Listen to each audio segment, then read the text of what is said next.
Сәлем сүйкімді балақайлар, жаңа жылдарың құтты болсын. Біз сендерге алыс жаңа жыл елінен арнайы келдік.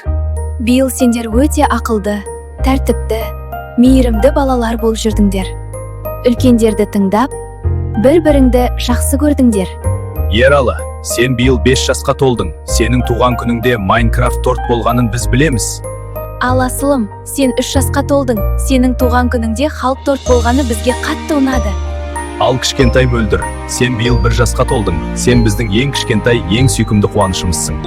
Балақайлар, келер жылы да ақылды, тіл алатын, бір-біріңе қамқор балалар болыңдар. Балабақшаға барып, көп нәрсе үйреніп, әр күнді қуанышпен өткізіңдер. Ешқашан ауырмаңдар. Бір-біріңмен таласпай, бірге тату ойнаңдар. Сендерді апа, әке, мама, нәнә бәрі де өте қатты жақсы көреді. Сондықтан біз сендерге арнайы жаңа жылдық сыйлықтар алып келдік. Жаңа жыл құтты болсын, Ералы, Асылым, Мөлдір.